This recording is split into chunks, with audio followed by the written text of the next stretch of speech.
Nagulang na ako. Alam niyo ba na sa panahon ngayon nasa mabigat akong mag-uusig. Pero nagpapasalamat ako sa Diyos.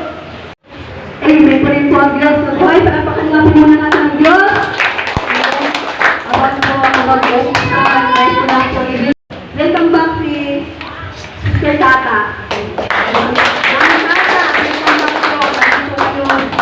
Nakaano sa Jesus My Life. Amen. At si Ate Shonan at si Kuya JR. Amen. Lagi po kayo mahal ng aming mga puso sa Panginoon. Amen. Purihin ang Diyos. Tayo po'y magbalik pasasalamat sa Panginoon. Amen. So, praise God. Amen.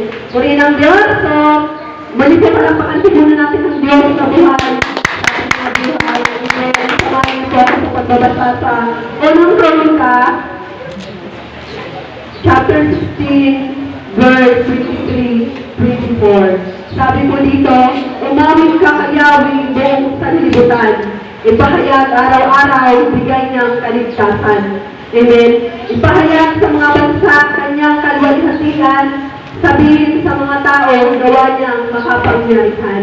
Amen po, salamat po sa pagkabasa ng kanyang banal na salita na tunay po na lagi po nating aawitan ng Diyos. Amen. Bilang sanlibutan, sabihin po, nandito po tayo sa sanlibutan, tayo po yung aawit. At lagi po natin ipahayag ang kanyang makapangyarihang gawa sa ating buhay. Amen po. At ang kaligtasan na kanya pong binigay sa atin. Amen. Sa ating buhay. Amen. Araw-araw po, nandito po ligtas po tayo sa ating mga trabaho. Amen. Dahil sinamahan niya po tayo. Amen. At ipahayag ang kanyang kaluwalhatian, sabihin sa mga tao, gawa niya makapangyarihan. Amen. Makapangyarihan po ang Diyos, kaya marami po siyang ginagawa sa ating buhay. Alam ko po marami pong mga pinagpala na ligtas, gumaling sa araw nito, sa linggong ito. Amen. Kaya po ibalik po natin pasasalamat sa Panginoon ang lahat ng kanyang makapangyarihang gawa sa ating buhay. Amen po. Sino po ang unang magpapasalamat sa Diyos? Sa Diyos po muna tayo. Palapakan muna natin ang Diyos sa buhay ng mga mamay. Amen. Sa mapagpalang umaga sa bawat isa. Papasalamat ng sa Diyos sa araw na ito sa buhay, sa kagalakan, sa kapayapaan na bibili niya. Kasamantalang ko rin po sa kataon. Ako po yung Huwebe, fasting po ko nun eh. Na naghinip ako ng isang malaking puno sa paligid na mayabong. Mayroong isang ahas na pasilip-silip. Patuloy niya ako silip-silip. Ang lumalabas sa kanya yung leeg niya, ang kalahating leeg, saka yung mukha, saka yung buntot. Silip sa akin. So sa madaling kwento, parang akong papangungutin, siyempre ahas yun eh. Nung kasama ako sa lugar ngayon. Tapos pagkatapos nung nakikita ko yung ahas, may dumating na lalaki na nakasupot yung isang una ng lalaki. Inilagay sa may panan ko, sabi, ano yan? Sa madaling kwento, lumipas yung dalawang araw sa aking palaginip, may nagpuntang babae, sabi niya sa akin, umalis ka muna rito. Puro yung lalaking may dala ng ulo ng tao, nakalagay dun siya pumesto sa lugar na kinalalagyan ko. Umalis ka muna rito. Sabi ko, bakit po? Kasi yung lalaking hinahanap ng dalawang araw, ikaw ang suspect. Sa puso't isip ko sa panaginip ko, bakit po ako? Wala naman akong alam sa nangyari na yan. Sa madaling kwento, nakatulog ako na nagpray ako sa pangit ng panaginip. Hindi sinasadya na nagususun ko ng sentro. Alam kong pasig ako na kasi meron akong hinihintay na message. Nagulang na ako. Alam niyo ba na sa panahon ngayon nasa mabigat akong mag-uusig. Pero nagpapasalamat ako sa Diyos. Nang sabi ng pastor, kung nasa maayos ka, kumayapa ka. Salamat sa Panginoon. Alam mo na mayroong Diyos. Makwento ko lang, ang matalinong reporter, nagre-research siya bago mag-gilin ang kanyang report para mapaghandaan niya kung ano yung kanyang kinikilig.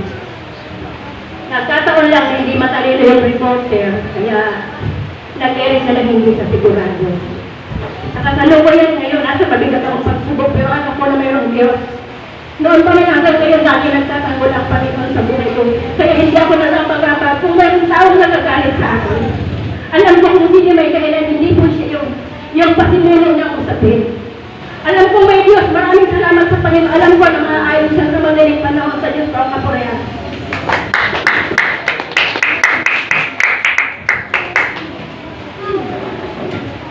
Amen. Praise God. Yan po. Sino pa po? Meron pa? So, sige po, palakpakan natin yung Diyos po sa mga salita.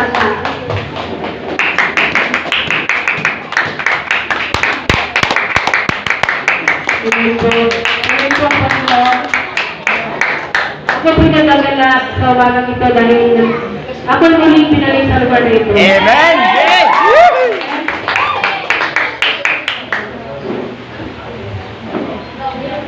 Nais ko pong ipasalamat ang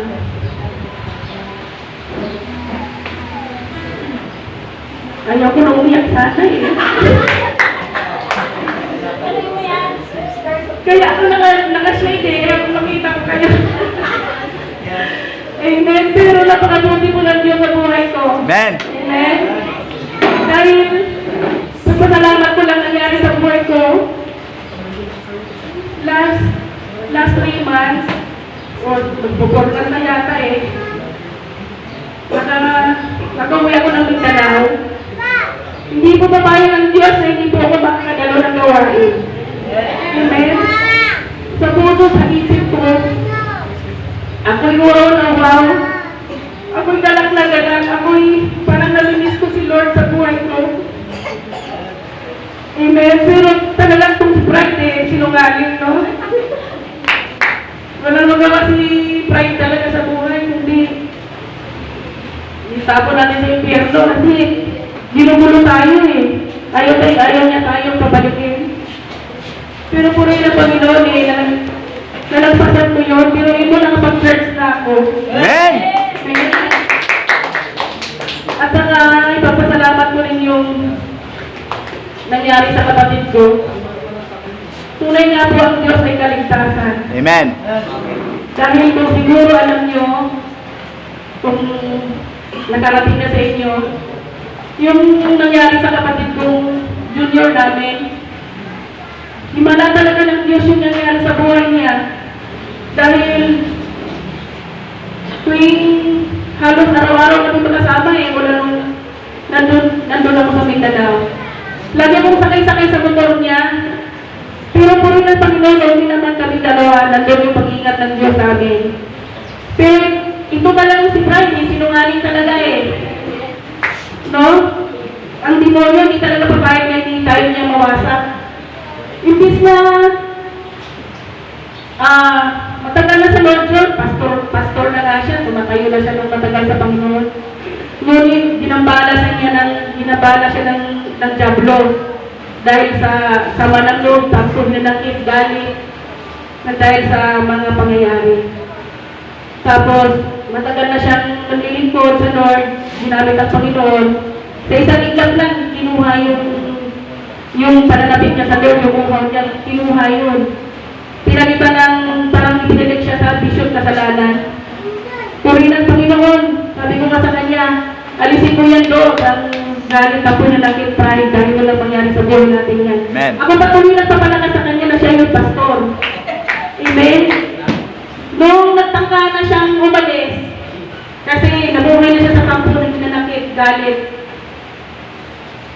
Para siyang bumalik pagka-backslide. Sandaling lang, wala pang isang linggo yata, wala pang 2 weeks. Pero ang Diyos talaga ay ayaw na niyang alis ka sa kawan. Pilit ka niyang pinabalik. Amen! Ngayon, isang pangyayari sa buhay niya, nagkaroon ng umaga pa lang, mayroon siyang tampo pala sa akin. Nagulat ako. Sabi ko, ano mangyayari sa tao na ito biglang umalis sa harapan ko? Biglang pumunta doon sa kabilang baryo. Puri ng Panginoon ng hapon, yung pala nagiinom doon. Talagang ginamit, parang nadakit siya ng kaaway. Biglang, siguro mga 6 o'clock. Ako lang mag-isa doon sa tinayuan namin na Riberia. Biglang umalulong yung aso, sabi ko, ano ba yun? Parang nakakapanginig, yun, nakakainis pakinggan yung ganung alulong. 6:30 pa lang hanggang ng gabi. Yun pala ikot lang na aksidente yung kapatid ko. Biglang tumawag ate ko, sabi niya, bakit? Ano ba nangyari kay Junior? Bakit may tampo, may ganito, biglang? Para daw siyang binagsak ko daw. Sabi ko, di ko alam yun. Na-aksidente siya. Sabi ko, ano aksidente? Biruin mo, ito talaga buhay na patutoo mo ito. Na-aksidente siya ng bus. Motor at bus. Sa oras ng October 9, alas 8 ng gabi. Hindi ko alam kung mag-inig ako o maglambot ako dahil ako mag-isa lang doon sa wala siya pumunta sa Kisunod. Iniwan niya ako. Sabi ko, Diyos ko, ikaw na bahala sa kapatid ko. Biglang tumawag sa akin ang ipag-video call. Punong-puno ng dugo ang mukha niya. Sabi niya, Insi, bakit hindi mo ako pinigilan? Ako patuloy ng Insi ngayon. Ngayon, abag-abag ako sa kanya kasi puno-puno ng dugo. Mamaya-maya, dumarating na sa akin ang ambulansya sa lapan ko. Nawawang-wang na. Parang hindi mo inasahan na pangyayari. Sabi ko, ano ba nangyari sa iyo, Dok? Bakit hinayaan ng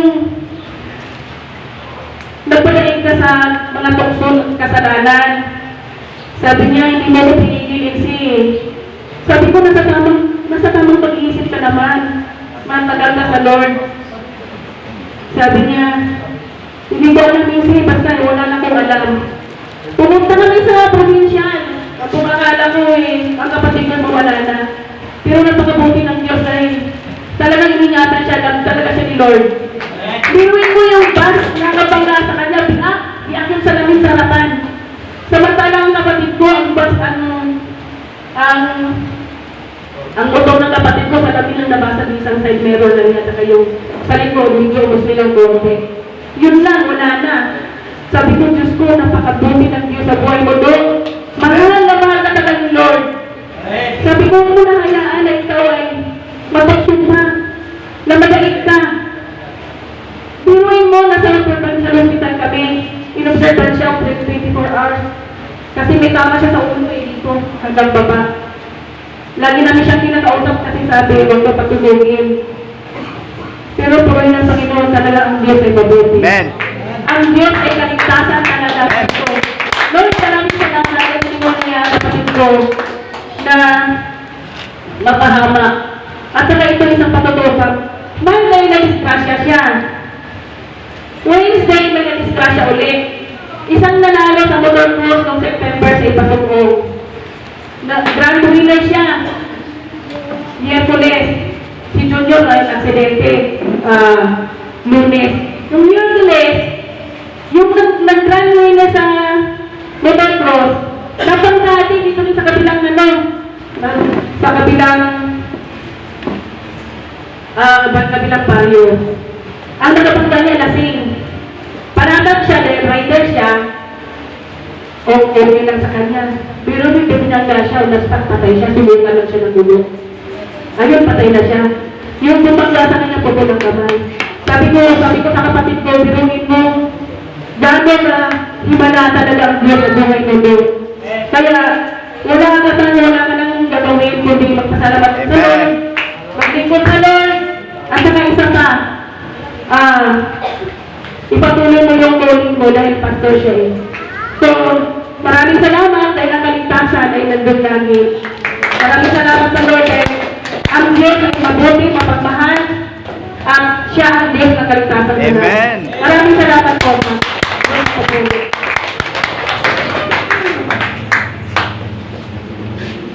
Amen. Purihin po ang Diyos. Natunay ito mabuti. Ang Diyos, palabras lan. Amen. Hindi rin pa kung bakit papasalamat sa Diyos. Ay, sa voice na lang po. Sa voice na lang po. Meron po ba? Kaya Tonton, ikaw, papasalamat.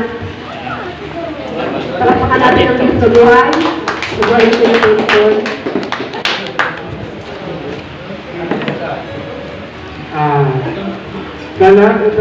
Lalagyan ko atong unang, atong si Tonton, sana ayah, ama-ama, itakbo, awal itarita, ito, lugo, mamahal, hindi na maayaw. Laban na to, dati yun. Ibigay ng Diyos. Bahala silang Lord kung ano po ang translation. Amen. So, mabuti ang Diyos sa buhay niya tungkol kasi kahit pa paano talagang mahal niya si Lord. Amen. Pinapasalamatan niya ang Diyos sa buhay niya. Amen po. Meron pa po ba? Sana lang. Sige po, talasakan muna natin sa buhay sa Darlene Okito.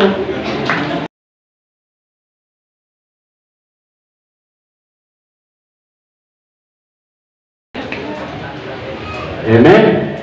Wala pa salamat po ako sa Diyos na 34 years. Wala pang puting buhok. Salamat sa Diyos. Sa birthday. Yes. Yan. So, nagpapasalamat po ako sa Diyos sa birthday na dumating sa buhay ko.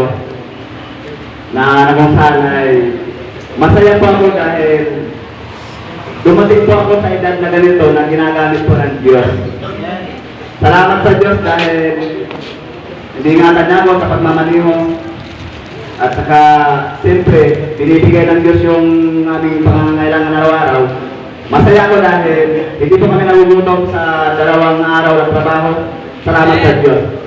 Noong Biyernes, dahil nga po ay hahayo kami ng santol, sabi ko kay Brother Boy, kukunin ko po ng susi, baka wala pa sila Pastor Garrett at sila Pastora. Nakaupo ako dyan eh. Hindi ko naisip na baka nandun na sa kanila. Sabi ko kay Brother Boy, punta ko kaya. Sige, punta mo, baka nandun na eh. Nung pagpunta ko, nandun na nga po sila. Ngayon, binigay na po tayo ng susi. Kinuha ko na po. Excited na po ako eh, umalis eh. Di ba? Kasi hahayo nga sa santol eh. Paglabas ko, kala Pastora, nanipensa ako papunta ng church, dala-dala ko yung susi. Sabi mo, Brother Boy, susi lang ka lang mo. Kaya babalik mo na namin yung motor na iyon. Correct ang Panginoon. Bumalik po ako, inuha ko yung motor. Amen. So, salamat po sa Diyos dahil ligtas po kami napunta ng santol hanggang sa pagbalik sa Diyos pang pabori. Amen.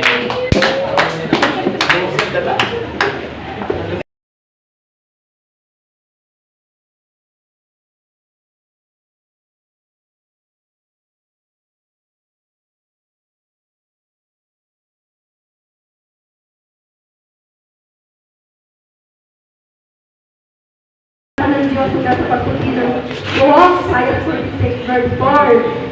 Dahil tayo dinikha ng Diyos, tayo po iningatan niya sa po sa ating pagtanda. Amen.